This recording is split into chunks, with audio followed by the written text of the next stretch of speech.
Coming up on this episode of Nintendo Cartridge Society, the guys get each other gifts of pure Banandium. I lost my mirror, so the Nintendo Cartridge Society loses a mirror with you.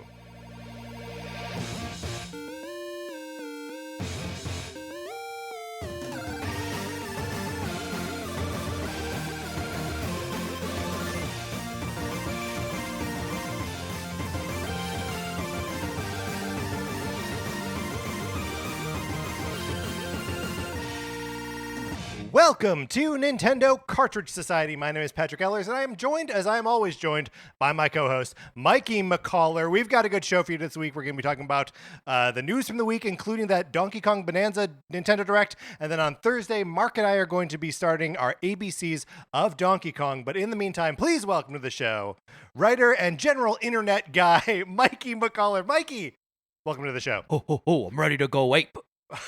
Good. I like that. Donkey Kong doesn't talk enough. That's a great point. He's silent, a silent protagonist. Yeah, well, yes. A relic of a previous video game age. And he's not so much, because he makes noise. Yeah. He just is not speaking English that much. Right. Do you think he's capable of speaking English? I can't imagine. That made me feel like he's very dumb. No, I felt bad. No, but you're right. If he can, it's a cheat that he hasn't. Yeah. Right? Right. Like he's holding out on us. Do you think he's doing one of those the quiet guy in your group who only says something when he's got a really great point to make? The Silent Bob. Yeah. I think you're right. I think he's doing a Silent Bob on Silent us. Bob. Mikey, thank you so much for joining me to do the news episode here today. I caught your reaction in real time to me saying I lost my mirror. Mm-hmm. We are, of course, we had been doing for the longest time. It's dangerous to go alone. Take this like a reference to the original Legend of Zelda. We are now going through all of the quotes in Zelda 2, The Adventure of Link. Okay. So now we're in the part of the game where someone has lost a mirror. You've played Zelda 2, I imagine, right? Yes. How come that game's so the way it is? I mean, what a great question. How is it so the way it is? I think they knew that they had something incredible with the Legend of Zelda, Mm-hmm. and then they were like, okay, now let's do a sequel, and then threw it all in the trash. Zelda 2 was my first my Zelda. I got around to playing the original Legend of Zelda much later, Mm-hmm. not much later, a couple years later. But like as a kid, to me, Zelda 2 was the Zelda. Interesting. Which I know is the wrong opinion. I know the game's. You don't get to choose your first. You don't get to choose your. That's why Tom Thank Welling you. will always be my Superman. Sure. Yes. Yeah. That makes perfect sense. Mhm. You excited for Superman? I'm so excited for Yeah, Superman. I'm so excited for Superman as well. But yeah, why is Zelda 2 the way it is? I think that is a fantastic question. Do you have any theories on that? Well, it does feel like bands you always hear like their sophomore album sucks. Sure, because you don't know what to do with Sophomore success. slump. Yes. You put so much into that first album. You put so much into your Dookie that when your second album comes out, you're just like, I don't know, acoustic songs. Like some stuff works, some stuff doesn't. Sure. I guess Nimrod was a really big hit for them. It's a really good record. I feel like I do remember hearing Green Day talk specifically like, we put 13 years into Dookie, and then we had a year to make the next one. Right. And like, yes, yeah, there are a ton of examples of it. But yeah, I guess that's probably it. It's just you don't know sophomore what the slumping, sequel is. You don't know what to do next, and then you find out what works and doesn't. And Nintendo get better. at that point in particular is like, we do a sequel, but it's nothing like the previous game. that's true. Yeah, Right? Mario 2 is I mean, Mario USA, yeah. Mario USA. Yeah, Whatever is, and yeah, that's like a totally different they game. couldn't even decide what the game was Right, between yes. America and Japan for Right. the second Mario. Right, and we never agree. And we never will. If you would like to support us in agreeing or disagreeing, you can head over to patreon.com/Nintendo Cartridges. You know the name of the show. Patreon.com/Nintendo Cartridge Society, where if you are supporting us at the 8-bit or 16-bit levels, you get access to our once-a-month episodes of miniseries. We are about to embark, Mikey, on NCS at the movies. Oh. So Mark and I are going to be going into movie theaters, seeing the movies that they're playing there, and then talking about those movies. This sounds fun. It's going to be fun. Current movies? I think mostly current movies, yes. Okay. So in July, we're doing 2 of them because we didn't do one in June because Mark's out of town. And we're doing Superman first, and then Fantastic Four second. The funnest movies. Maybe. make. We'll see if they're fun movies. Who knows? I feel like the both the floor and ceiling are extreme on these, right? That sounds right. Like, I feel like Superman Returns came out when I was in college, and I remember thinking like, "There's no way this movie can be bad." And then I saw it, and I was like, "Uh-oh." Oh yeah, no, it is like kind of bad. Empty. Yes. And then same with Man of Steel. I remember like the Superman trailers play well. Okay, you're right. Superman I trailers gotta remember this. play really well, and like I don't know, there's like 75% of one good Superman movie? Am I wrong in that? Yeah, that sounds right. Yeah, Richard Donner put out about 75% of a good Superman movie. Yeah, that's sort of how I feel about it. But I'm very excited for it. Follow us on Patreon if that is sounds like something you would be interested in. If you are not in our Discord, you should get in our Discord. It's a fun time in there. Email us at nintendocartridgesociety@gmail.com, and I will send you an invitation, and then you can be in the Discord chit-chatting with us about all things Nintendo. Remind me to do that. Yeah. I got to get in on that Discord. I'll send you an invitation, Mikey. All right, let's get into what we've been playing this week.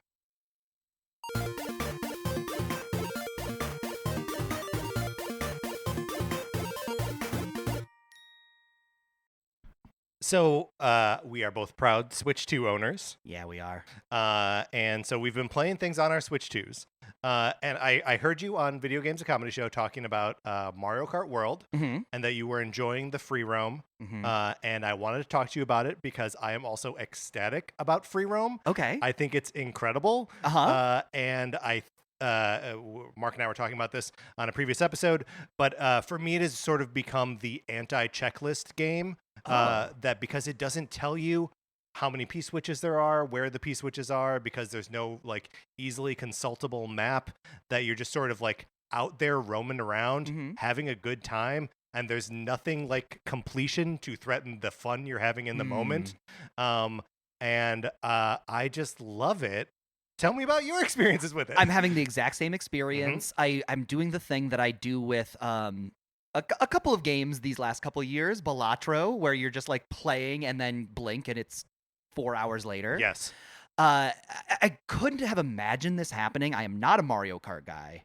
Famously hate it. Feels unfair to me that you only get good items in the 12th through 8th place. Right, and that's, I would say, not something that's been ameliorated at all in No. in the new game. Not at all. Yeah, it's just the same. But yeah, I don't know. I've fallen in love with it. I'm driving around, and I feel like I'm having like a Mandela effect situation. Go on. I thought the first couple of times I played free roam, yes, there was a counter on the map about P-switches. So there is a counter on the map that just says how many you've gotten. It is not and that's it. Just how many you've gotten. It does not tell you how many there are in the game. It's like 360 something. Okay.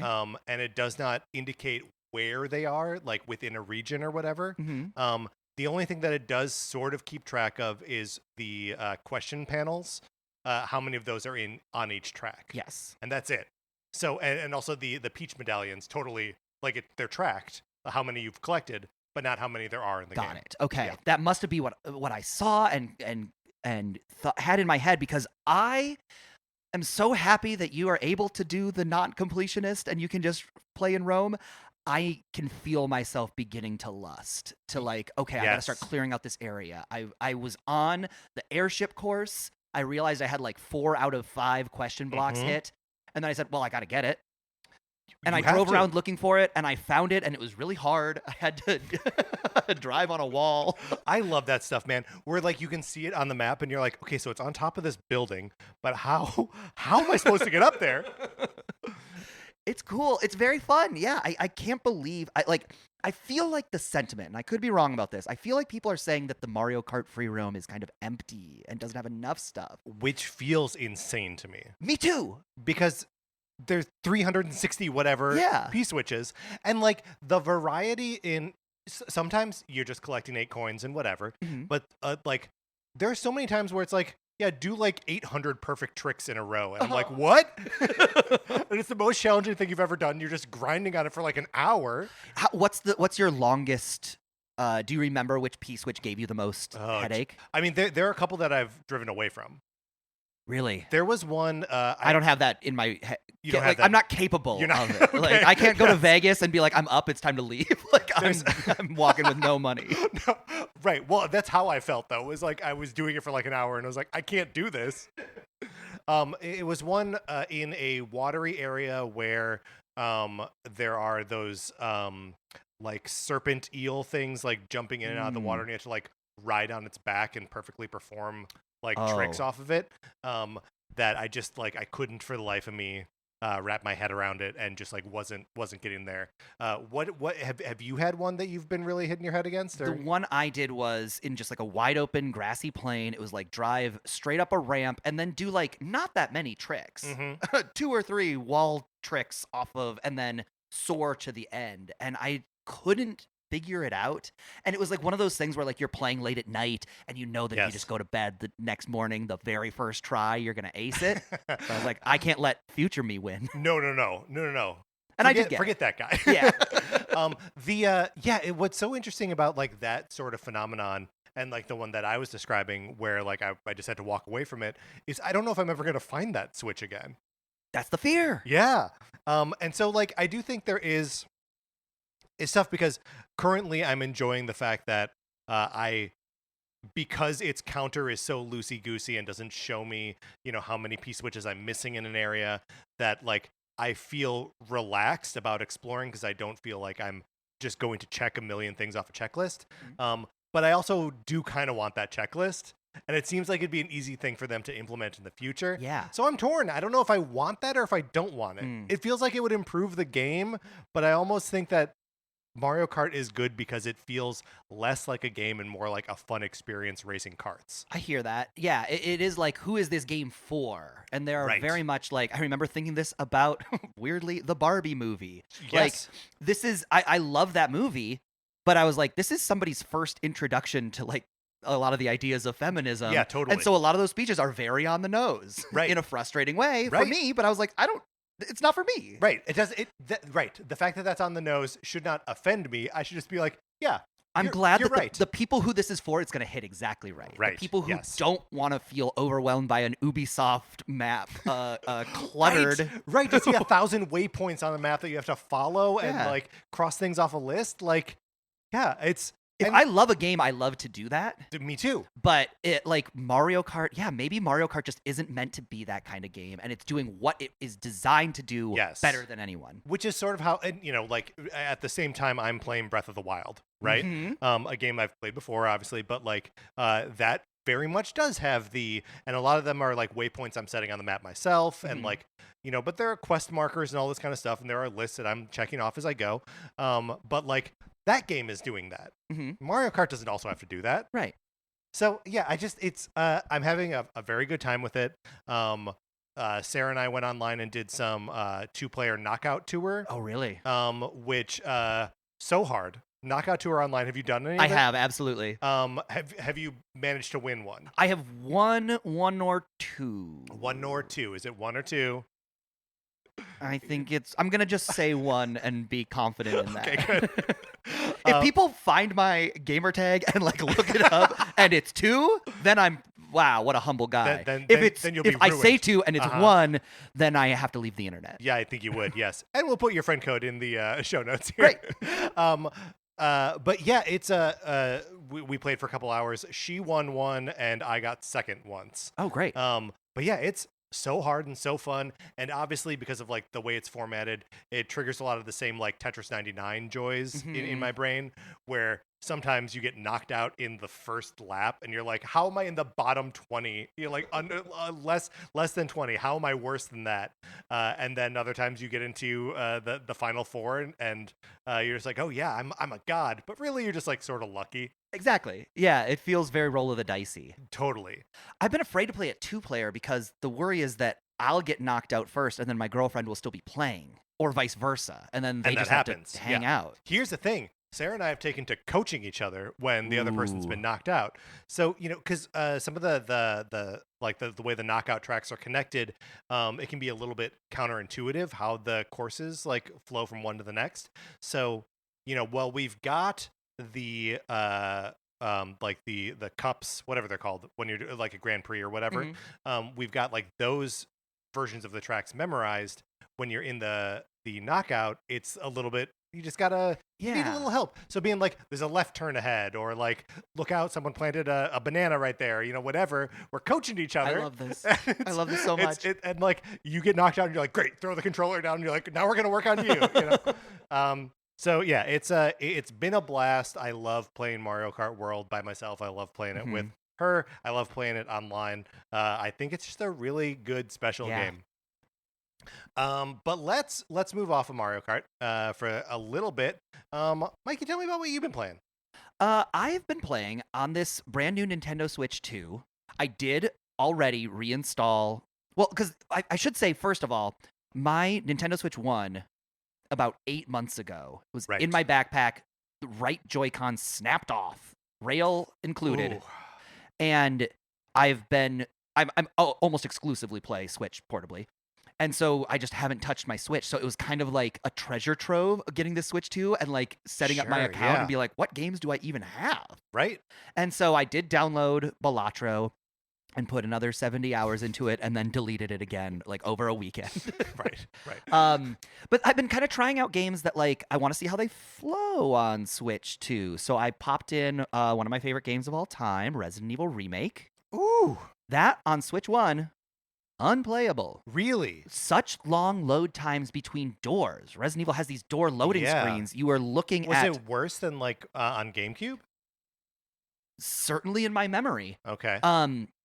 It has a loading screen on these HD remakes of a little blood splatter in the corner. Don't turn off your system if this icon is displayed. That was coming up before the door load screen and after the door load screen. What? On Switch 1. So you would see the little thing being like loading, and then it would play the animation of the door, and then loading again. Another loading screen. That's some like Final Fantasy anthology, like doing a loading screen before and after every random encounter. It was tough. So I just like knew sucks. Switch was not my Resident Evil console. Yeah. And so I wanted to try it on Switch 2. For me, heartbreaking. Yeah. It's like finding out that your vacation home, your wife can never go. Right. It's cursed somehow. Or she's cursed. She's cursed. There's a small ring of ash around that keeps her from entering. Right. And you respect her privacy. You know that women have secrets. And so, like, you just can't ask her why she can't cross that threshold. I'd never ask. But, like, so I was just playing that a little bit to see how it works. And I'm happy to report it's, like, functional in the way that game should be. Sure. It plays just like Resident Evil Remake again. Oh, man. Do I need to pick that up? Listen, I was playing it just for like, I was like, I'm just going to test this. Like as a purely like, one of those YouTube videos that are like, I'll run my Switch 1 version next to this one. Yeah, you were doing like a Digital Foundry thing. I was doing Digital Foundry. And I started playing. It asked me if I wanted to load my old save data from my profile. And I said, no, let's just do it nice and fresh. And so I was getting achievements. Oh, yeah. And I was just like, I'm going to play through this whole game on Switch 2. The buttons are messy. I haven't gotten into... I wonder if you can use the GameCube controller. Oh, my God. Because they have the GameCube controller for the Nintendo Switch, too. So much. I'm going to do... As soon as we're done, Mikey, I'm going to download this try that. And Resident Evil 0. How great would that be? Oh, my gosh. I'm in heaven. Ugh. Because Nintendo is so weird about, like, if yes. it was the B button on the GameCube, it is the B button on the Switch. Right. Even though these consoles couldn't have the B button in a more different place. No. Well, they really screwed themselves with the GameCube controller because they were like, on this one, we're going to have a main button. and like, there's never been a controller with a main button before. And now that main button is the farthest away. I know. And these two little beans on top. Losing my mind. Yeah, it's crazy stuff. But that's fascinating. Sorry, I'm really really interested in the Resident Evil GameCube games on Switch now that we have the GameCube controller. Yeah. I think we just unlocked something. That's Mikey. huge. Yeah. Would you play it with the old control scheme or the new one? Would you use the GameCube control? Well, here's the thing. Stick? I've never used the new controls in Resident Evil Remake. I've only used the tank controls. It's fun. It's Okay. fun how easy it is to make these zombies look like fools. Ooh, I love all of this. I You love you get everything you're right saying. up close to them and turn right back around, and I they just love like this. they lunge for you, and then they drop their hands to their thighs and go like, "Oh, oh. I go hungry." Okay, we're actually going to be talking about Resident Evil more later, but so, what else have you been playing? I have been playing Legend of Zelda: Tears of the Kingdom on Switch 2. So tell me about this. Did you play Tears of the Kingdom when it came out on Switch? Did you play all the way through it? I did. Okay, yeah. I played the whole thing. I remember in Breath of the Wild going through and getting all the shrines and Yeah. really loving that. And I didn't do that on Tears of the Kingdom for whatever Yeah. reason. And the other thing, I don't know if I ever mentioned this to you or not. I went to a couple weeks ago, maybe a month or two ago, I went to a Nintendo Switch to like try it out event. Oh yes, no, I heard you talking about this on a podcast. Yes, Yes. yeah. And so I tried Tears of the Kingdom there just to see how it looked on Switch 2, and I was like, oh god, I'm gonna play through this whole game again. Yeah, it's kind of upsetting how excited, because I'm playing Breath of the Wild, Mhm. and I think we're both having this thing where it's like, oh, this feels like a brand new game, Yes. and it feels newly magical, Mhm. and I'm totally lost in Breath of the Wild right now. Yeah. I've done one of the divine beasts, and I'm now running around the Lost Woods, which by the way doesn't drop a single frame. Huge. It's perfect looking. How far into Tears of the Kingdom are you now? I am I wanted to really quickly blow through the beginning and get to the point where I just have completely openness before me. Yeah. And I usually save for both of these games that I played, I save the divine beasts or the temples for last. Sure. And this time I was like, no, let's just go get all those fun powers right up at the top. It's so smart because, like, a lot of them, and I was thinking the same thing. I didn't do it in Breath of the Wild, but like, I should have just gone for the Rito Village right away so I could get Rivali's Gale. Yes. Because, like, I want to be launched up into the sky. That's the one I still have the muscle memory in Tears of the Kingdom to jam A and get a wind gust and nothing happens. It's so sad. It's sad. You need Tulin by your side. I need him. I miss him. Yeah, it's what a cool game. Like it's been exactly enough time that I've forgotten everything. Yes. So all the puzzles feel new, all the powers still feel like I almost feel like I'm learning as they wanted me to. Like the first Doesn't it feel crazy? Like that you're exploring from zero again. Yeah. Somehow. 'Cause Yeah. This is my experience with Breath of the Wild as well, which is like, a game I haven't played in 8 years, but like I played the heck out of originally, and now it's like, I don't know, it feels like it is both in my bones and a thing to be explored fresh again. Yeah. And like, I can just do the thing where I start to wander and get lost in the game. Mhm. And that's a feeling I had with the game originally, and then was like, when I unlocked like all of the map and like could teleport everywhere and had all these powers, that I was like, oh, this isn't as much fun now because like I've conquered the world. The world is no longer the obstacle. And it's just amazing that the world can be an obstacle again. Yeah, these games are cool. They're They're special. cool They're very games. special. It's and what a trite thing to say that the Zelda games on Switch Mhm. are good, but like the Zelda games on Switch are good. I don't know what to say. The other game that I wanted to ask you about actually. Mm. It's sort of the opposite of the Resident Evil Remake coin. I had for the longest time bought Doom Eternal and had it Whoa. sitting there. Have you played Doom Eternal? I have not. So Okay. my experience with the Doom franchise is really just with the first two. Mm-hmm. And then Mark played Doom 2016. 2016? Yes. Right? Yeah. When it came out on Switch. Mm-hmm. Like that first year that the Switch was out. When we were just like hurting for games, and we Uh-huh. were like, and I was like, I don't know, I guess I'll play LA Noire. And he really enjoyed it there. So, but yeah, what's your experience with Doom Eternal? Are you liking it? Listen, this game is so fun to play. Yeah. It looks like a PlayStation 3 game. And derogatory. Yeah. Yeah. Okay. Mean. Yeah. Vicious to the artistic direction. Cruel. I was hoping to ask you if like this is better on other systems. I've got a Steam Deck that this feels Sure. primed probably for. better A for that. PlayStation. Like it's Doom Eternal is one of those games that is always on sale for one of the consoles you own. Right. Yes. And whichever one you buy it on is whichever one you see it on the day. Of course, right. The day that you buy it. Mhm, You know. mhm, mhm. So I don't know. I bought it on Switch, and now I feel like this was maybe a mistake. It might have been. So, like, uh, it was so good about putting Doom 2016 and Doom Eternal on Switch, but I think that they were doing that as like a show of. It was like a feat, right? Like they Sure. were doing it because they could, but like Not because they should. not because they should. They were not thinking the John Hammond, Ian Malcolm thing, whatever you would call that. But like, so I think it was just like a pared down version of it, and even playing it on Switch 2, it doesn't like scale up to, you know what I'm saying? Yeah. It's not like they had all of the resources in there to like make it look good. It just needed more power.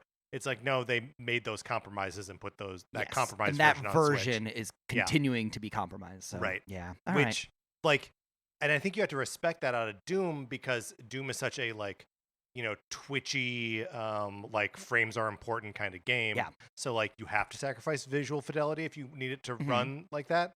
And I think that's probably just the version that you got Mhm. then. I will say it is impressive that game like runs as well as it does. Yeah. I mean, I imagine it's a little better on Switch too, but like the gameplay loop is so fast and there's so much going on, and you have 3 different fully animated attacks for every monster that it's never like, you know, in old games when you would like click on something and then the cutscene would play. Like, Yeah, yes. This is very much like it's going into the animation, but it's taking in the enemy's previous movements into account. Sure. So their arm is getting cut through the chainsaw while they're getting cut. Yee. And it's like it is impressive that it even plays. And I never thought of myself as a graphics guy. I thought I just care about gameplay, baby. Here's the How do I thing, we're in care? a new era now. The Nintendo thing looks nice. What are you gonna do? When even Nintendo systems are looking good, I can't. We all have to become can't go graphics people backwards. now. We all have to. I don't like it about myself, but you know, But that is where we are. we live under this stage of capitalism. We do. Is in that fact- capital? No, that's no, not right. it's not really. I mean, it's all like an outgrowth of capitalism. Yeah. I don't know why that triggered in my brain. It's not the correct metaphor. Tell you what, we'll move on. That's what we've been playing this week. Let's get into the new releases and what we might be playing next week. Okay, first, of course, we have to check in on the update on the Nintendo Music app. What's been added there is Nintendo 64's Yoshi's Island. Okay.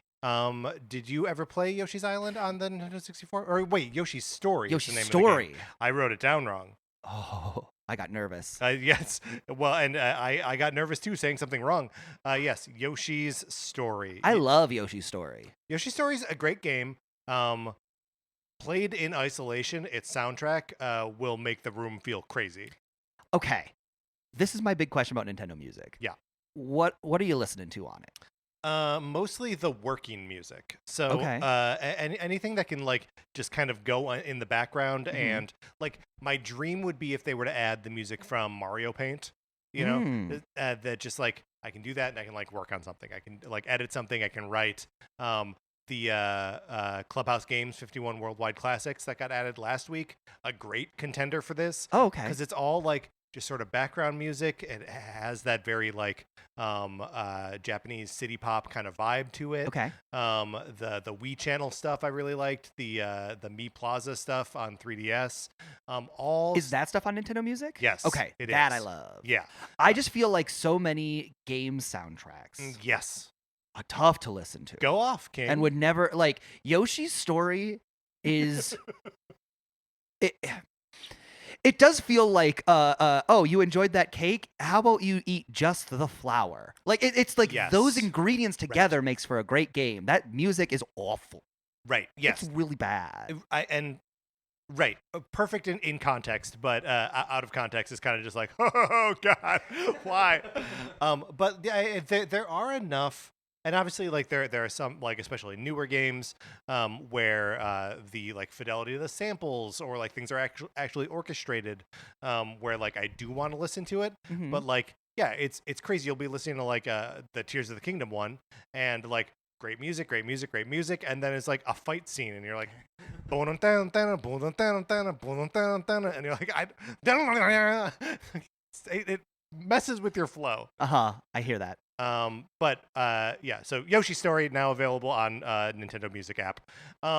Not a ton coming out this week that I wanted to shout out necessarily. On Thursday, June 26th, Front Mission 3, the remake, comes out, completing the Front Mission remake trilogy. Great. Good on Square Enix for finishing that. I watched the trailer for that. That's a Mario and Rabbids like. It is very much a Mario and Rabbids like. If you think I'm going to argue with you on that, I am not. And then that Tamagotchi Plaza is coming out on Friday, June 27th. They showed this off in one of the Nintendo Direct before the Switch 2 thing. Not really something I'm interested in, but we like to shout out when these things have been shown in directs and then actually release. Is that the one with giant people? No, so that is the you're gonna get me in trouble. That one is called Tomodachi, and this is Tama. This is not the Nintendo one. Tamagotchi. This is Tamagotchi. Okay. Yes. Got it. So no, it is not the one with giant people. That one's supposed to come out next year sometime. Okay. But then also this Thursday, it's not a Nintendo thing, but the biggest game coming out this week by a country mile is Death Stranding 2 on the Beach. Oh boy. Coming out on Thursday, June 26th. Are you a Death Stranding guy? I want to be so bad. We did it for a Super NPCs Games Club, and I'm going to be doing it again. I know. Are you on that one? Are you doing that Games Club? It's undetermined. I TBD. genuinely spent too much money on video games this month. What a great point. Can't buy another game that I'm not stoked about. I love Metal Gear with my whole heart. Hideo Kojima, I think, is the most fascinating artist working in games. And Death Stranding left me so cold and so, I don't know, not angry, but I've listened to some of these games clubs. You do get angry when you're playing a game that you don't want to play. That's very true. Yeah. It just felt like Death Stranding was almost taunting me with how obtuse its story was and how impenetrable these beats were. And I was just like, I felt for so long like Metal Gear kind of has this reputation as being hard to follow, and I never got that. I felt like the way that those games told their story, I was right on board with. All of the emotional beats that were played silly and played in this heightened anime way still hit for me, and that was not the case with Death Stranding. Okay. All right. I've never been able to get into Death Stranding either. But only because I have not tried. Oh. At least, well, possibly because I have not tried. I have not tried. Okay.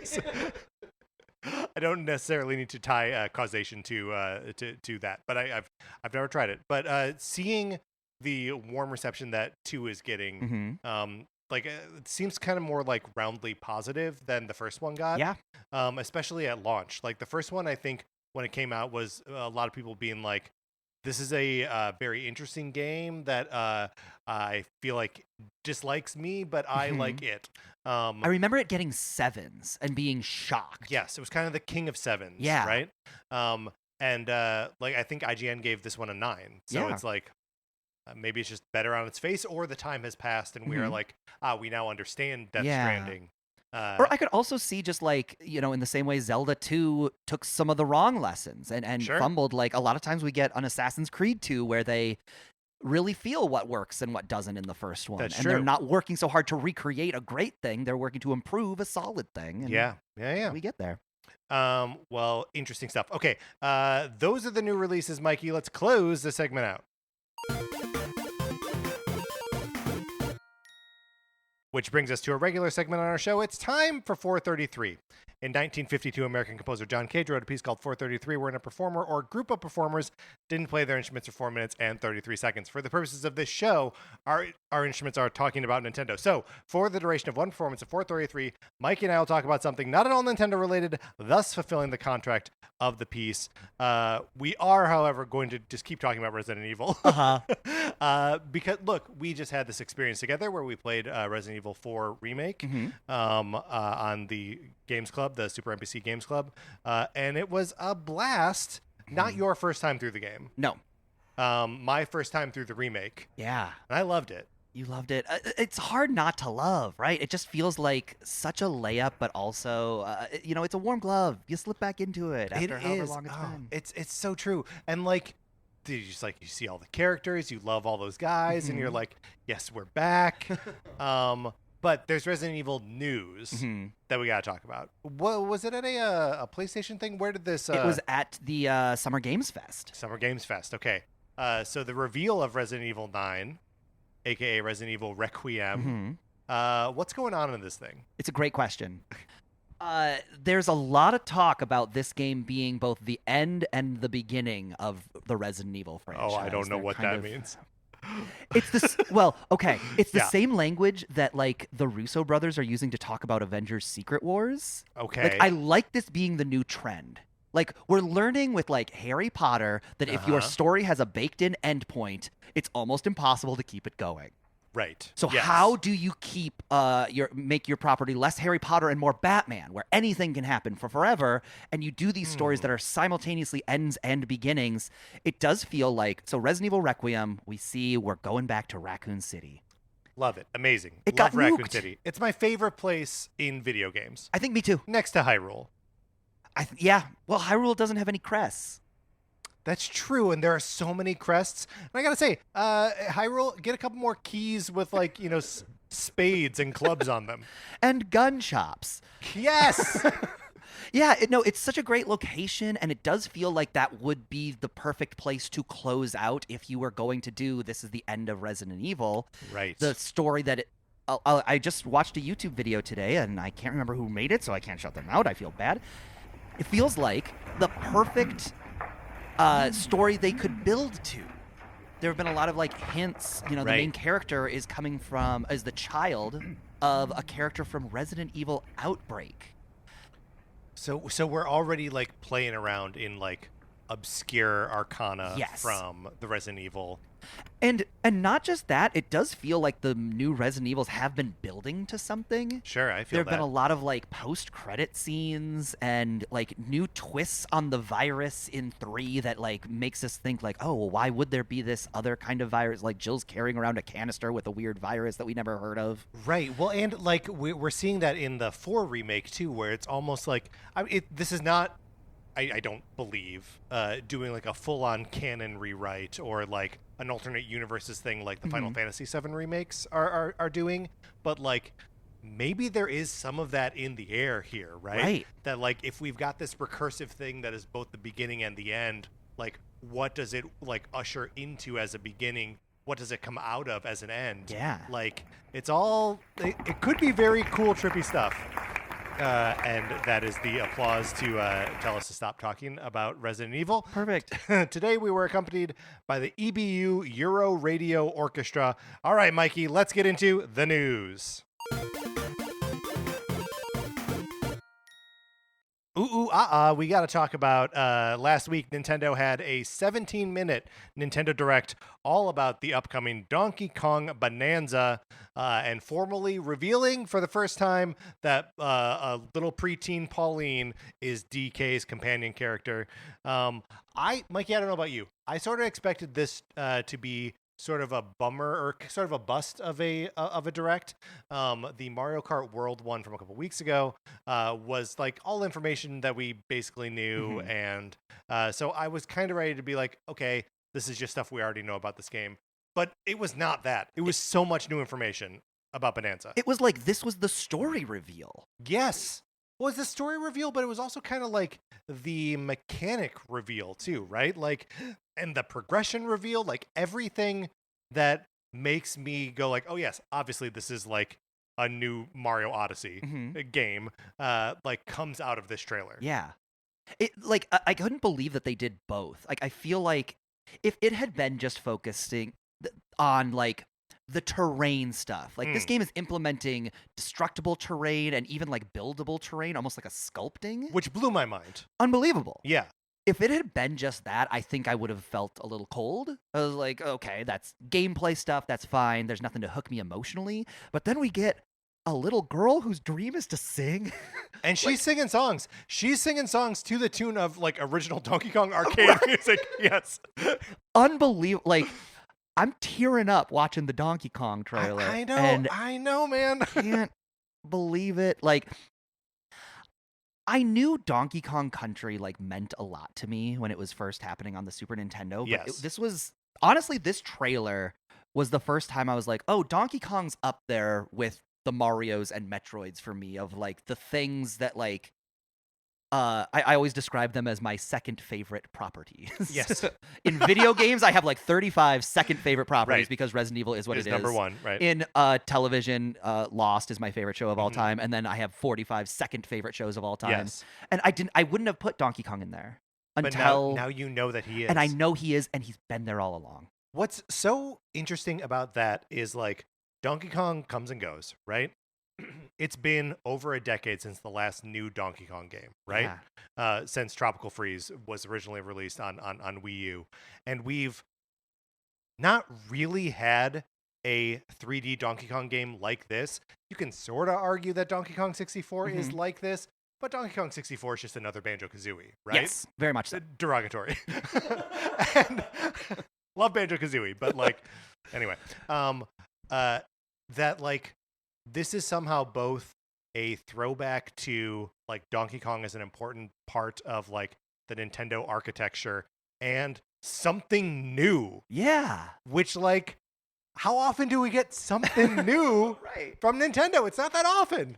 And like honestly, it feels like so many new things. Yes. I just feel like beyond the gameplay mechanism of destructible terrain, and that's the other thing. Like I told you, I played this game, Yes.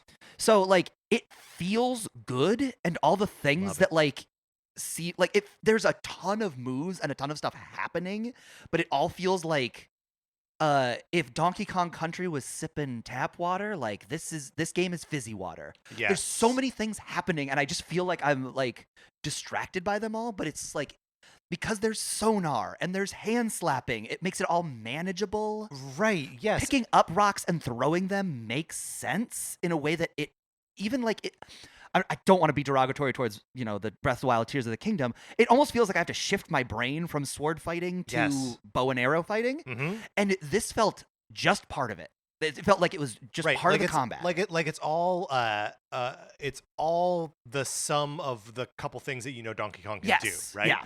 That like nothing feels like here's a new mechanic. It's Mhm. like here's the logical extension of the mechanics that Yes. are obviously there. But sort of to your point of like there's so much in this trailer. I showed it to Sarah, who was a big Mario Odyssey fan, likes the original Donkey Kong Country games. And she was like, "This looks great. I can't pay attention to this. There's Yeah. so much happening here." And like, I felt that pretty profoundly watching it too, where I was like, I can't wait to get my hands on this game, and actually just like play it, for several, Mhm. consecutive weekends. But like, yeah, it feels like there's so much. So let's try and like just touch on some of it Okay. as we go here. I've got kind of Nintendo's press release trimmed down and with some like editorial stuff in here. I'm not going to read it all, but just kind of want to like use it as an outline. Mhm. So obviously we had seen Odd Rock in earlier footage of this game, who's like Donkey Kong's companion, who's like a weird little rock. Yeah. Turns out that rock is Pauline. It's Pauline. How do you feel about being introduced to a young Pauline in this context, throwing whatever potential Donkey Kong timeline into the wind, into a blender? I love the idea that they could potentially reference it and like Yes. if they try to make it make sense, that would be funny. If they just say she's a child now, that also would be funny. Yes. I like them both. Because then there'll be like a future trophy in a Smash Brothers game that's like Pauline, sometimes a teenager, sometimes an adult. Just like I remember being so shocked in Mario Odyssey that they were referencing Donkey Kong stuff in New Donk City. Yes. So this idea that they're not so afraid of their past anymore. It feels like, and I feel like I've heard or read interviews with Shigeru Miyamoto where he's talked about like we don't tell stories that gets in the way Right. of gameplay, and Right. they don't believe that anymore. Clearly, like well, the thing is, I do think that, but in a lot of ways, I think that Nintendo views their stable of characters in the same way that like Disney views Mickey Mouse or like Warner Brothers views the Looney Tunes, right? Mhm. Where it's like the characters have relationships, they have things that have happened to them, but like there's no continuity here, Mhm. right? Like if Mickey or if get Mickey out of here. If Bugs Bunny and Elmer Fudd meet each other, and like Elmer Fudd's gonna try to shoot Bugs Bunny, there's no point where I'm like, they've met before. Uh-huh. You know what I mean? Like it just doesn't matter. I almost want to reframe it as like a Batman thing. Sure. How like there are different eras of Batman. There's Yeah, like, yes. okay, if it's early, there's no Robin and Harvey Dent is safe. If it's like we go, you know, Right. and then there's an era where there's 3 Robins and one of them now is Nightwing and one of them is Batman's son. Like we kind of know Yes. where in the timeline we fall. Right. And it sort of doesn't matter, like cause and effect doesn't work the same Yeah. way. Yeah. But the fact that Cranky Kong is in this. Yeah. And canonically, Cranky Kong stole Pauline and fought Mario. It's good. I like the idea that maybe that's just like there will always be a Cranky, there will always be a Donkey, Hey, and there will always be a Yes. Pauline. I'm fully willing to believe that this is the Cranky that like was the Cranky to the original Donkey Kong. You Mhm. know what I mean? Like that it could just be that Cranky is the title that you give to the Grandpa Kong. Okay, yeah, You know I what like I'm saying? that. Like, and someday our Donkey Kong Country Donkey Kong will become a Cranky Kong to a future Kong. You know what I mean? That's all like, yeah. I just I think it's all fun. and silly. Yes. Whatever happens there. I will also say there is no story that makes me more emotional than a little kid who has a dream. And she's got a dream. She has a dream. She wants to be a singer. She wants to be a singer. I will say, there are quite a few moments in this trailer where she's singing a song, over whatever action is happening, Mhm. and like, I need a little time to warm up to these songs Okay. because right now I'm like, these sound silly. Mm. These sound like the kinds of trailers that play over like, or the kind of songs that play over trailers for Japanese RPGs, Okay. right? I hear that. And like, I just need to spend a little time with it. At first blush, I'm like, this is silly. Well, how did you feel about Jump Up Superstar the first time you saw that? Oh, in the I loved trailer? it. Me too. Me Yeah. too. Jump Up Superstar for me was like an immediate knockout. I was like, yes, thank you. I feel like I read somebody like 'cause, I mentioned this to you. I was gonna skip this direct. Mhm. I was like, I know I'm gonna buy this Donkey Kong game. I'm excited. You've sold me, and I want to be as spoiler free as possible. But I read somebody on Reddit wrote like, oh, she's singing over classic Donkey Kong songs. Yeah. And she I said is. like, oh well, this is gonna be the greatest thing I've ever heard. I did very well, could be. And you're right, it hasn't hit me yet. Yes. In the way that like, did you remember maybe a year or two ago they made like a new DuckTales show, Oh yeah. Mhm. and Huey, Dewey, and Louie's mom sang lyrics over the moon theme from the NES DuckTales. Oh, I can tell you already, I don't like this. Yeah, I loved it. You loved it. I loved it. It I mean, made me I- very I- emotional. I love that moon music. Me too. It's some of the best video game music there is. One of my favorite songs of all time. Somebody remixed Tupac and Biggie verses over it. I mean, I love It's that. the greatest thing I've ever heard. I played at trivia nights. People get fucking They get up really for it. excited. I bet they love it. They love it. Okay, well, so now I got to check that out too. But Yeah. I imagine my initial response is going to be like, I'll have that like cringe reaction. Yeah. I could see it. I could see it going either way. It worked for me, and I imagine this Donkey Kong music will work for me eventually. Right. But yeah, you're right. It similarly left me. I was just like intellectual. I was like, oh, this is gonna be good. yes. But I wasn't visceral in the way that every Right. other second of this direct made me. Well, so just to touch on a couple things that are in the press release here for Bonanza, new ways to smash and bash. We got a dive punch. We got the hand slap, which hand slap you slap in the ground as we've seen Donkey Kong do many times. Now also functions as a radar. Yes.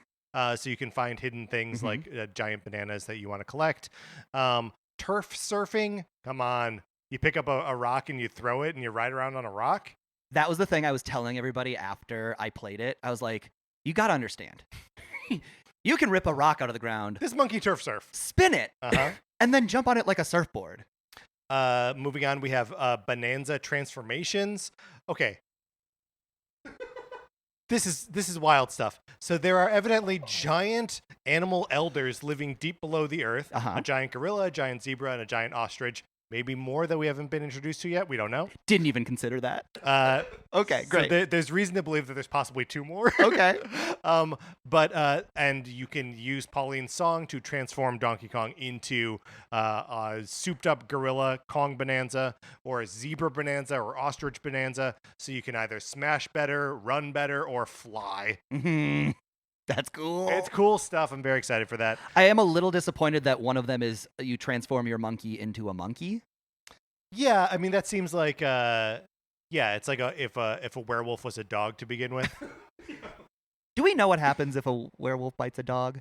Has that been explored? I don't know. Okay. I don't know. That's good though. That's a good idea. Write that down. There's also co-op play where the second player can use a Joy-Con to like use the mouse controls and like fire little like speech balloons, whatever, at bad guys.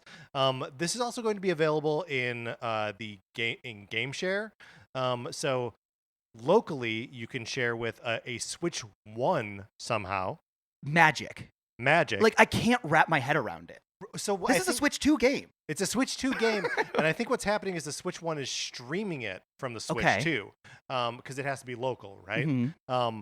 But so one person could be on their Switch 1 playing the Pauline character, and Donkey Kong could be the other. And of course, if you are not local, if you're sharing online, you can share from Switch 2 to Switch 2. So that's another way that like you could play with your friends who don't have the game, which is sort of unreal. I really think that's awesome. And I like, so this feels like a better version of co-op than Mario Odyssey. Did you ever play the co-op in Odyssey? I did with like little kids, my little nieces and nephews. Which is really the only way you can do it. Perfect for that. And it is perfect for that. You can also cheat the volleyball mini game in Mario Odyssey. Yes, you can. Yeah, you just leave Cappy over there. Which is great. This feels a little bit more like second player in Mario Galaxy, where you had like one person collecting star bits with just like the pointer controls, right? And then like you could also shoot star bits and like stun enemies. So I'm excited for this. I think it's going to be good. Let's see what else is in here. You're racing to the planet core. The planet core, they'll have it grants a wish, so Donkey Kong can wish for bananas and Pauline can wish to be a singer, or who knows if their priorities change by the end of the game. The bad guys are the Void Company. Yep. They feel evil. A group of evil Kongs. They are Grumpy Kong, Poppy Kong, and Void Kong. Void Kong, hard as hell. That's cool. That's a cool name. Can I ask you this? Yeah. You think they're fronts for the Kremlings? So there is one of the like world maps that they showed in this that looks like the head of a Kremling. Really? Yeah. Okay. So I think the Kremlings may be on one of these levels. Love it. So one of the things they showed off is that like you're traversing through like different levels of like the underworld here, much like Hades, much like Zagreus in Hades, except you're going down instead of up. And so I think they're going to be the residents of one of those layers. I love it. Is my current working theory. What were we talking about? I feel like I got derailed. Kremlings, Void Company. Yeah, it's all good. I'm excited about these guys. They seem cool. Tons of collectibles: Banandium gems, Banandium chips, Banandium gold, fossils that you trade for outfits, music, you collect discs. Perfect, like in-game rewards. Yes, like a costume feels monumental. And the costumes are not just aesthetic, they also grant bonuses. Right. And some of the bonuses are like hyper specific, like you move 20% faster through like sludge. Yeah. So it's like, oh, okay, we're going to be like fine tuning this thing and like picking out different outfits, different fur colors. And what a like great way to like encourage you. Like in Mario Odyssey, I became an astronaut and I was set. Yeah, you were like, I'm done. This is cool. Yeah. I've always wanted this. Here's the thing. I got that the sombrero and the poncho, and I was like, I'm done. I think that was the first costume you changed very into. early, yes. At some point, Mark and I did rank all of the outfits in Super Mario Odyssey, and that poncho and sombrero.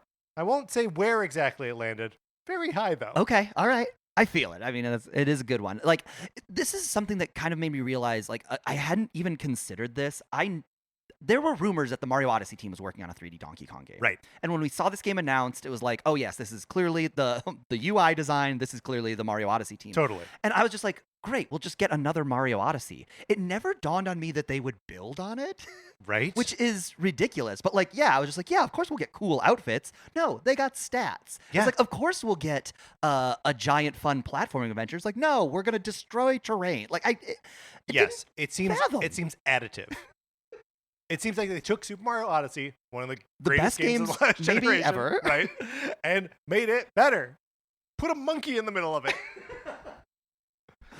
One interesting kind of note about the soundtrack, or at least something that was going around that I thought was fun, is the soundtrack in the trailer uses the DK rap from Donkey Kong 64, and composer and songwriter Grant Kirkhope went to Eurogamer to talk about the inclusion and like the reaction from fans. He said, what can I say? The worst rap track in the history of rap tracks seems to be back again. It's so bizarre that people seem to like it now, considering the backlash that I got when Donkey Kong 64 first came out. Nobody seemed to get the joke, except me. I had to wait 25 years for that to happen. Actually, I think that the little kids got the joke, but the cool teenagers didn't. Kirkhope concluded the interview by saying, "My tombstone will read, quote, 'Here lies the body of Grant Kirkhope. He wrote the DK rap and the GoldenEye pause music. Nothing else will matter.'" Oh, it's scary. Death does come for us all. To be an artist and to not get to decide what the thing people remember you for is. And just for the reputation of that to have turned like entirely. Yeah. Right? It is like hard to remember how like, every day there's a new person born, but like Yes. like the Star Wars prequels are getting their critical reevaluation now. They've long gotten them. Yeah. Like we're like a good decade into prequel revisionism. You're right. Yes. I'm older than I thought. Yeah. But like those movies were objectively bad for the longest time. Yes. And now people love them with their whole hearts, and it's because they hit them at the same time that Ninja Turtles was hitting us. Right. Yes. Exactly. And that's what happened with the DK rap. We had a ninja rap. Yeah, that's true. Every generation has its rap. Now the ninja rap is bad though. The DK rap is bad. Well, okay, all right. I don't know if anyone's tried to reclaim the ninja rap. Go ninja, go ninja, go ninja, go. I'm gonna reclaim it right now. Okay. I think it's good. He's doing it. And 2 or 3 years ago, when I rewatched Ninja Turtles 2 and it came on in the film, Here's how do you feel about Ninja Turtles 2: Secret of the Ooze? it's one of the worst movies ever made, but I loved it really so much. Quite bad. To the point where like the image of them in a net and their turtle legs dangling through is still one of the most upsetting things I can think of. That movie has a perfect joke in it. Which one? When Raphael is missing and they go to the foot base at the junkyard, and they're like they break in, they're like, yeah, it's quiet, yeah, a little too quiet, and then they like beat up some ninja guys, and they're like, that was easy, yeah, a little too easy, and then they see Raphael tied up and they go, it's Raph, and Mikey goes, yeah, a little too Raph. Yep. A little too Raph is a perfect joke. That's a perfect joke. Back to Donkey Kong. New and familiar faces. We got the Void Company. We got Donkey Kong. We got Pauline. We got Cranky Kong and Rambi. Rambi, the best animal buddy. Rambi is a huge influence on me. I did when you came charging through my front door today. I was like, McCollor, control yourself. Well, you're the one who chose to live in a bonus area. The lighting is better. The rhinos are my favorite animal. Very good. I went to the zoo maybe a year ago, was looking at a rhino, and I was like, they're funny. They got a big weapon on their face. Yeah. Armor for skin. It's pretty good. And you can ride them like Rambi. I don't know. You can. I don't know how true that is. Yeah, best animal. Rambi is great. Also, we see Diddy Kong and Dixie Kong Yes. in this trailer. We see them twice. Once behind like a counter, like maybe they're selling you something, and then again riding a Rambi of their own. Yeah, it looks like you're racing them. It does look like you're racing them because you're on like a Pauline. Right, but you No, have like a. You're not on Pauline. You're not she's riding on Pauline. you. You're on a Rambi, but there are like rocket barrels strapped to Oh, him. interesting. Okay. So it's yeah. Who knows? This game seems like it's full of stuff. It almost feels like they're going to play the role that Peach played in the second half of Mario Odyssey. yeah. How there's just like every layer you'll find Diddy and Dixie, and that'll open up the shop or whatever. But then also there'll be Right. like one big challenge that you have to beat them in. Right, to get them to open their Probably shop. to open the shop. Yeah. Let's see. There's some other stuff here. The creative game modes. There's a photo mode, obviously, and this DK artist thing where you're like chiseling away at a Donkey Kong head. Yeah. What's happening here? Fascinating. Do you start with a Donkey Kong head? It almost looked like sculpture is the way they talked about it. Yeah. And then like you can make, they showed a Mario and a cheese pizza. And it's tough though, because it's like, are those the templates that you work from, or do you like start with a solid block of marble, or like Yeah. what? well, okay. Can I tell you what it made me think of right now in this moment? Sure. What could Mario Maker 3 possibly be? Oh. I mean, my pitch, several months ago would have been Mario Kart Maker. Oh, that's interesting. But what do you think? You think it's the Donkey Kong 3D. Maker? Well, 3D. 3D Mario Maker. Yeah. If they make it intuitive and fun to sculpt something in 3D. I mean that's a tough bar to clear. Like PlayStation trying to do it with Dreams, right? Mhm. A cool set of tools that like I think is probably too involved for Yeah. most people. But like, yeah, I mean, I Nintendo made the original Mario Maker so intuitive. They could probably do that here. Yeah. Listen, if this leads to it, that would be fun. Like I can't picture any way to make a 3D Mario Maker, but it's all That's I've ever not your wanted. job. Be the change you want to see in the world. You Hey, know that's a great point. We also saw that this game is getting amiibo support, including a new Donkey Kong and Pauline amiibo figure, which arrives alongside the game on July 17th. Mikey, I have mine pre-ordered. Smart. Because I want it. I'm gonna get one too. This will be my first amiibo. Your first? Yeah. Well, congratulations. I was just looking at amiibo like to see if there's any that really speak to me, but like I have to buy this one right away because it stresses me out so much that Pauline is barefoot. And this immediately unlocks a dress where she gets shoes on, and Yeah, I can okay, like smart. breathe easy. There was like you tell me if you can think of this game because I've asked people this for years and Okay. I've never been able to find it out. I feel like there's some sort of like PC game from the late 90s All right. where you play as a kid who's like going to bed and he's got his pajamas on and he's barefoot, but like the aliens suck him out of his bedroom. And then you play the whole adventure in his pajamas and he's barefoot. I mean, are you talking about the Little Nemo the Dream Master NES game? Potentially.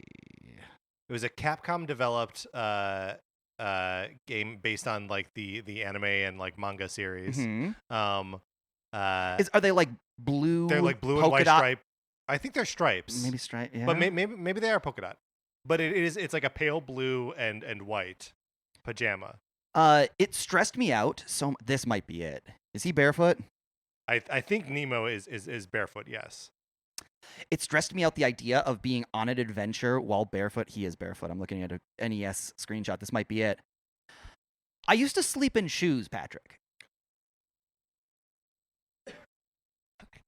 I don't know what to do with that. Because if I had to be on an adventure, I couldn't be barefoot. Sure. Right. Do you do it now? No. Socks. Socks. Socks in bed. Absolutely. Okay. Unless it's too hot, but otherwise 100% of the time. Wow. And it has led me to be like a shoes on in house kind of guy. Interesting. Are you like, do you have a pair of shoes like right by the bed in case you do have to, in case you get whisked off on an adventure? Shamefully, no. It is something that we should be doing living in Southern California just on account of earthquakes. That's a great point. I also like try to get up early in the morning and go for runs and never do. So maybe if my running shoes were right there, I would have maybe that would do that easier too. job. Well, I'm excited that you're interested in this amiibo. It seems like a good one. You can, yes, you scan it for Pauline's diva dress, which gives her shoes. Mm-hmm. And then you can scan any of the other Donkey Kong amiibo to get explosive Kong tiles that you can throw around. And this includes the power-up bands from Universal's Super Nintendo World, the Donkey Kong ones. You can scan them as well. And then any other amiibo you scan, you get just like a sphere of something that you can throw around. It looks like some of them were like water or like ice to like cool down lava or like wash off mud or whatever. So it made me think that like once the game's out and we know exactly if there are like specific amiibos that do specific things, like maybe I'd go buy one. I almost bought the Peach wedding amiibo in Mario Odyssey because that gave you like the power heart.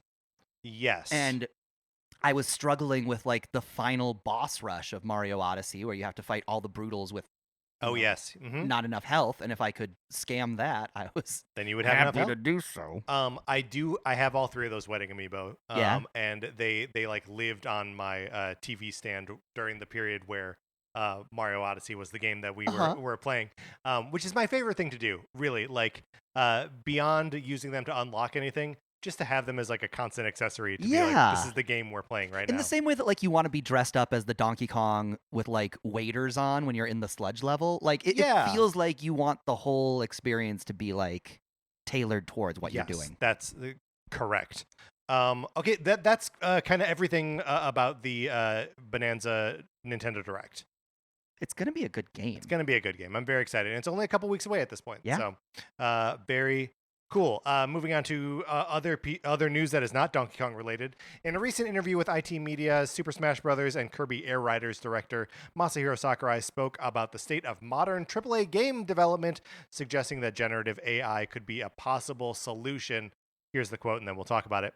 Quote, "To be honest, it's impossible to tell what's going to happen. I think we've reached a point where trying to make large-scale games like we do now is too time-consuming and unsustainable. I feel that we can't continue like this, but at the moment, the only effective solution I can think of is generative AI. I feel like we've reached a stage where we have to change our scheme, such as by using generative AI to increase work efficiency. I think we'll enter an era where only companies that can adapt well to this change will survive." Don't love that. It's scary. It is scary. Also, an insane thing for someone who made a game that is like the 3rd best-selling game on Switch. Right. You know, where it's like, well, what do you mean? You had like basically all the time and budget in the world to make that game. And he's still like, we can't do this anymore. Yeah. It just feels like to make a game like that, it's reached a point where like, and I don't know how business works. My brain can't wrap my head around like a brick and mortar store. How do you pay the bills with selling sandwiches? But like, it's so cost prohibitive to get a game like that. Like even like Smash Brothers feels like a unique situation just because it has 1,000, beloved IPs interworking to pull it up. Yeah. Something like I think about Sony and they're making, a Ghost of Tsushima and the unlimited money it must cost to be in this like realism arms race. Yeah. I thought Nintendo was outside of that. I thought they were just like, we got good enough artists that even if it's not the most realistic place, at least we're making like the Luncheon Kingdom, and that is a competitive advantage. Right. Well, and I think that is a competitive advantage, but I think there's also just like the, Mario Kart World has been in some level of production since 2017. Yeah. That's a long time to tie up a team making a game, right? It's like 8 years. How do you pay people for 8 years to make a game that hasn't come out? Right.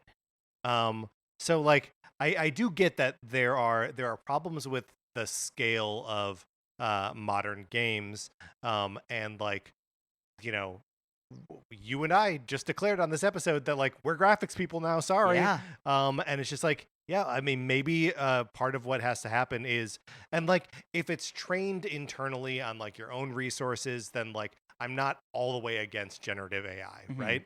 If it is, if they're making landscapes for the new Donkey Kong Bonanza, and it's all with assets that they have designed already and like fed into their AI with parameters that they set up, then I'm like, okay, there's a not totally evil thing happening here. But if it's, if it gets into like the writing or performance or whatever, all these places where I think you try to cut corners, that's when I get nervous. Yes. In my heart, I know this isn't true, but I like to think that Nintendo is like a focused on creativity and joy company. Sure. So if this is a tool that allows some of the roadblocks of like, the technical limitations of how much landscape we can build can be alleviated, so we have more time to artistically go in and add flowers that turn into Korok people. Right. That's the dream. Right. Well, and like some of, like I'm gonna butcher the acronym. Is it like DLSR? DSSR? I know what you're talking about. The DLSSR? Yeah, the sort of like AI upscaling of taking an image and like improving it via AI is not like generative, but it is AI, right? Like, and that is something that is making graphics that aren't as good better. Yeah. So like that feels like a net positive. Mhm. But I and obviously the interview snippet that I just read is translated by who even knows, so whatever nuance Sakurai was trying to get across, That's long gone. that's long gone. All we know is that he's like open to using Mhm. AI. Next story here. Third-party Switch 2 games did not sell particularly well during the initial launch period of the Switch 2. According to a report from Christopher Dring, 68% of all software sales on Switch 2 in the US were published by Nintendo, and that excludes the Mario Kart World bundle. When we adjust that for physical games, the outlook for third-party games is even worse. 86% of physical sales were first-party. Again, excluding the Mario Kart World bundle, which obviously wasn't physical anyway. One little caveat here before we get into like the sort of like why this might be. Who is it? Matt Piscatella of Circana did point out on Blue Sky that the first week of Switch 1 sales, less than 20% of games were third party. So like this is not that unusual by Switch console launch metrics.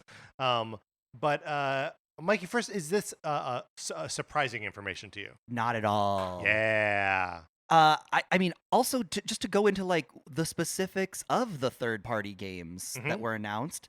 These are all games that have been out for at least a year. I mean, or I don't know. Tell me if I'm wrong. Were there any new third-party games that were being talked up? Right, not really of note. Like the Puyo Puyo Tetris was a new Puyo Puyo Tetris. But I think that's it. I don't think anything else was like new. Because the major titles were Cyberpunk, Yes. Hogwarts Legacy, Street Fighter 6. Yep. These are games that have been out for a long time. And Cyberpunk 2077 was the only one of these third-party games that was all on the game card. Everything else was a game key card, right? So it's really just like to access the downloadable file for the game.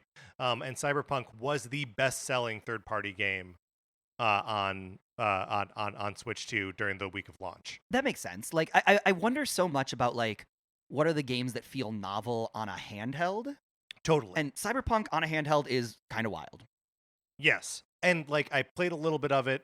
I don't know if it's a kind of. Here's the thing. I started to play it like the weekend that LA was first under siege from ICE and the National Guard and all that. On Switch 2, you're saying? On Switch 2, yes. Okay. Yes, just very, very recently. And was like, this game is like playing in a fantasy fascist apocalyptic future city. And I was like, I'm living that right now. Right. I don't know that I need to also play that. You wanted counter programming. I did. I needed counter During COVID, we all loved Animal Crossing. Right. Resident Evil 3 that opened with like, wow, this virus is ravaging us. Yeah. So we were all like, I don't know. Not as hot on this game. Right. Or it's like Last of Us 2 comes out, a couple months in. And it's like, oh, this is a hard hang.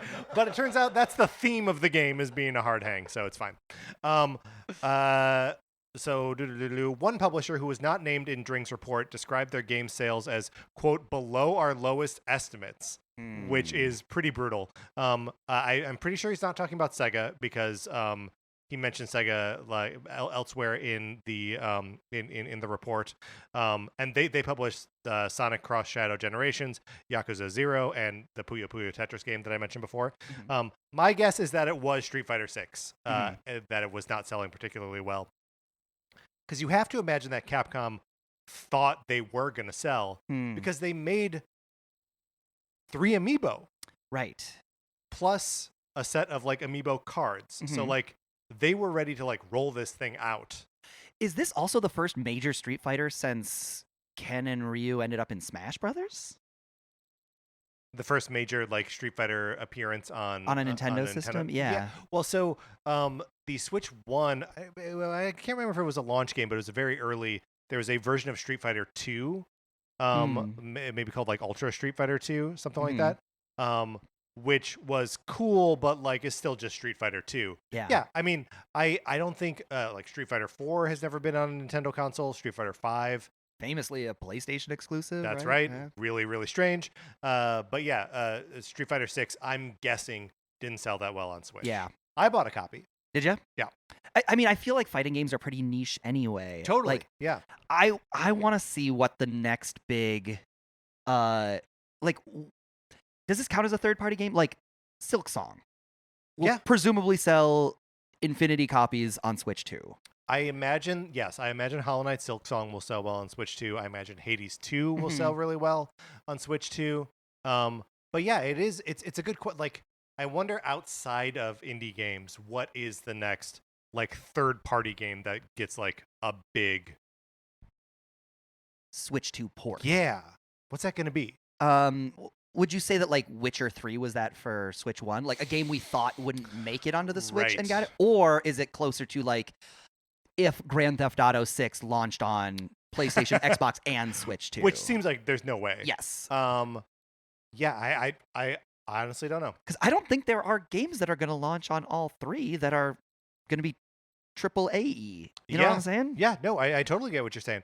Because like Resident Evil Requiem, for an example, that's not going to come to Switch 2. It's going to skip Switch 2. That's it. Yeah, so I don't know. Well, I guess we will just have to wait and see. Speaking of Capcom, as we have been quite a bit during this episode, they are holding a Capcom Spotlight presentation Thursday, June 26th at 3 o'clock Pacific time. They'll be providing updates on Street Fighter 6, so here we go. And we just recently saw the new character pack for that, so excited for all of that. Resident Evil Requiem, which we talked about, Pragmata, and Monster Hunter Wilds. Any chance we're going to see any of those or any other games, Capcom games, coming to Switch? I am always hoping for like a Capcom's classic Resident Evil collection. Oh man, they did it with Mega Man. Woo! I can't imagine it will ever happen, but what a time it would be. But why not? Why not put Resident Evil Director's Cut, Resident Evil 2, Resident Evil 3 on one collection? It would be great. It would be the best game ever made. It would be. I would be very excited. Yeah, that's not going to happen. I don't know. I do feel like Capcom has been great about supporting Nintendo with fighting game collections and Mega Man collections. And I mean, they did hit all those Resident Evils on the cloud on Switch 1. Yeah, so, but boo to that. Well, nothing has been worse than Resident Evil 2 on the cloud. But we're probably ready for Switch 2 versions of those games. Yeah, I would think that the remakes and 7 and 8, like all those games could come out on Switch 2. That would be cool. They should? Yeah. Did Resident Evil 4 is a PlayStation 5, like that generation exclusive, right? You can't play it on a PS4. Oh God, it might be a Maybe PS4. Because a bunch of people were talking about Requiem being the first time we're really going to see what they can do with a Resident Evil on next gen. Which is fascinating because the RE engine is so good. It is. If they can get that running on Switch 2, baby. It had its own. There were some Monster Hunter games in the RE engine on Switch 1, right? I'm not sure. There was the like the one Monster Hunter. Can't remember the name of it now. Rise. Monster Hunter Sun. That was DLC. I think it was Monster Hunter Rise Sunbreak. Sunbreak, my guess. Okay. I think that was the DLC for it. But yeah, I know they had to use a modified version of it to get it running on Switch 1. But yeah, those RE Engine games are probably ready for it. I think we could see those at any time. I would love that. It would be great. Also, let's get some of the like obscure Resident Evil games on Switch. Give me a Code Veronica. Give me a Survivor. Give me a the Umbrella Chronicles like gun games. That's true. We do have Joy-Cons that can be mice now. That would be cool. We need Resident Evil Outbreak now, canonically, because it's apparently the most important game in the franchise. Yeah, I think we need it. We need it. All of that would be wonderful. So we'll just be over here holding our breath and dying because it'll never be announced. Just a quick note about Pikmin 3 Deluxe. Originally, it was not running particularly well on Switch 2. There were some like graphical issues and frequent screen flickering. Version 1.1.3 released last week. And that fixes the majority of those issues. There are a handful of these that I've seen where it's like some first-party Nintendo games are like kind of stumbling on Switch 2, and all of them have, basically everything's going to get patched at some point, it seems. Okay. And finally, Tetris 99 is offering up a new Tetris Maximus Cup this weekend, so you can earn themes from past Tetris Maximus Cups. The event starts on Thursday, the 27th, and runs through Monday, the 30th.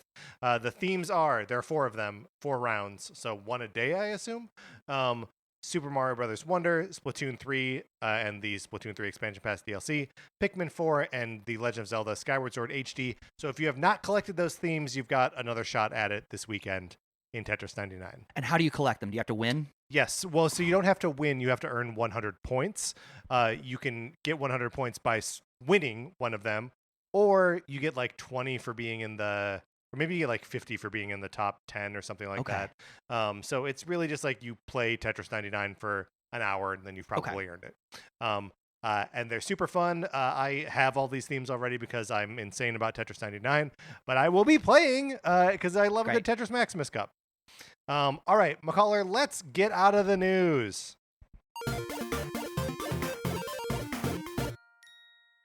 All right, that is going to do it for this episode of Nintendo Cartridge Society. Mikey McCollor, thank you so much for joining me. Thank you for having me. I'm so excited to be here. It was very fun. Is there anything that you would like to plug? Yeah, why don't you check me out on Twitter at Secret Blimp, or on Twitch at twitch.tv/Secret Blimp, or even YouTube. I stream there and also make sketch comedy videos. YouTube.com/@Secret Blimp. Just look for the Secret Blimp. It's out there somewhere. That's what I like about it. Yeah. It's hard to keep a secret, blimp secret, but somehow I'm doing it. I imagine clouds play a big part. It has more to do with the big black sheet I threw over it. Oh, so it's not an airborne blimp. No, it is. Oh, all right. And the black sheet disguises it in the sky? It's so foreign to people that it blanks out of their vision. Yes. It's one of those things that you see and you just edit it out of your field of view. Don't have time to think about this. That doesn't make sense. I'm going to pretend it's not there. Well, again, thank you. This has been a blast. Follow Mikey and all that stuff. If you would like to be in our Discord, email us. I'll send you an invitation. Anthony DeLuca made our logo. Our theme music is provided by 8-Bit Betty. You can get more of his music by going to 8bitbetty.com or by listening right now. For my co-host, Mikey McCollor, this is Patrick Ellers, saying thank you for listening.